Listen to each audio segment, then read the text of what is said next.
Buenos días.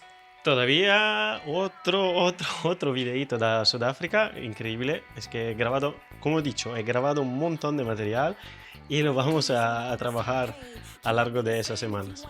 Así que escribir qué queréis ver, porque muy probablemente ya tengo las tomas para mostrarlo. Y hoy, ¿qué hacemos? Último día aquí, pocas horas antes de mi vuelo. Veo a Nick que está trabajando allá, os muestro, ya está trabajando.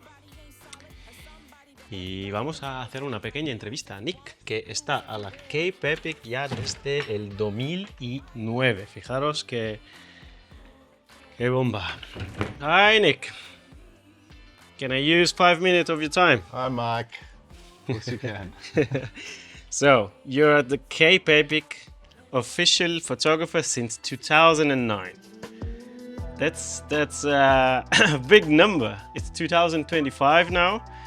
16 years. 16 years, 16 Cape Epics in the books for you. 16 Cape Epics. Crazy shit. I saw the first day I was here, I saw some of your pictures going back to legends like Mida and this picture like with 11 rainbow jerseys in one picture, using Canon 1D Mark IIIs and all that stuff. Tell me about do you have a favorite picture about this year that you took?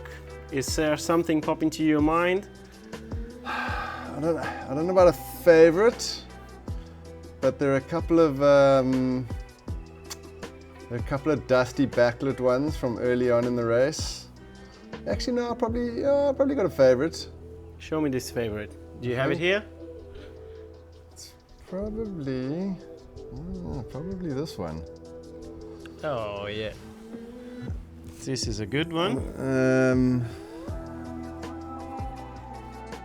Well, it's a completely different race. So over the years, actually even before my time, it was a point A to point B race. So no loops, different location every night. And that changed, I think that changed in 2008, 2009, and then it became, fewer locations and loops around locations, and the race became tighter and more single track, more dual track, less big open roads. So it became harder and harder to photograph. Also because more and more pro teams came and the level increased every year. So instead of there being 3 or 4 teams that could compete for a stage win and for the overall win, now there's a lot more teams. There's 15 teams and the bunch stays longer throughout the day. So instead of the bunch getting decimated in the first 20 Ks, it's now 30, 40 Ks. There's still a big bunch. So it gets harder and harder. It has got harder and harder to shoot.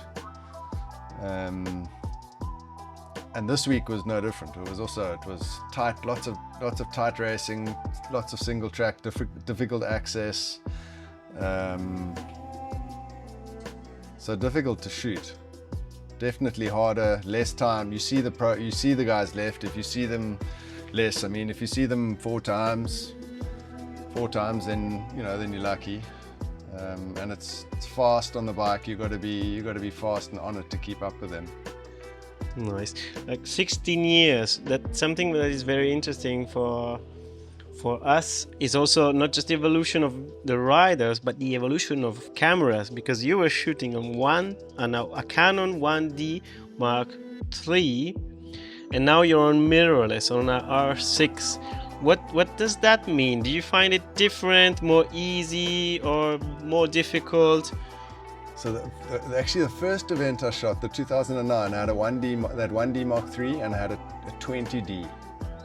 Wow, a 20D was my backup camera, which was awesome. That was my first DSLR. But now it's easier. The autofocus is much better. The mirrorless is much smaller, much lighter. At one stage I had 2 1Ds around my neck with big lenses, and it's super heavy, and it's super hard on your neck and your shoulders and your back, and so now it's lighter, it's much easier, the autofocus is better. Now we send the pictures from the camera straight to the phone, straight to the, you know, straight to the media guys. So from that point of view, also like the workload's more. You're sending pictures now from the back of the bike. You can't just shoot. Well, you're shooting and you're tagging on the camera, and then you send to the phone, send to the media guys. So it's very, very seamless, and now it's almost instant. I don't think so. I mean, there've been lots of moments, and my memory's not that good. It's a lifetime of experiences and adventure and getting around the Western Cape. I mean, the first 10 years were like, really, it was all new places and like seeing new stuff, and not all the time, but like there'd be a day or two I'd never been before. And you know, that's what I love about images. Images jog your memory, you know. So I mean, I'd have to go back and have a look through all the years and just see, and I'm sure something would come up. But I keep going back because of the race and the memories and the moments. I mean, this was a great one. I mean, this was the first South African team to make a podium, and that was big. That was amazing. That was amazing for the race. It was amazing for South African mountain biking. And amazing for Marco and Tristan to be like the first South African team to get on the podium. I mean, we've had South Africans on the podium. Matt Beers has won a bunch of times, and you know, Barry Stander won, but to get a whole team on the podium, that's cool. I mean, the local guys are racing at international level, and it's awesome. Great. Wow. Thank you very much. Muchas gracias. I would say thank you for everything, Nick.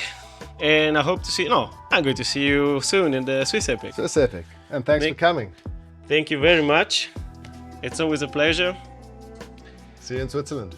Nos vemos en Suiza. Si queréis que vlogueo también de Suiza, comentarlo que lo vamos a hacer sí o sí.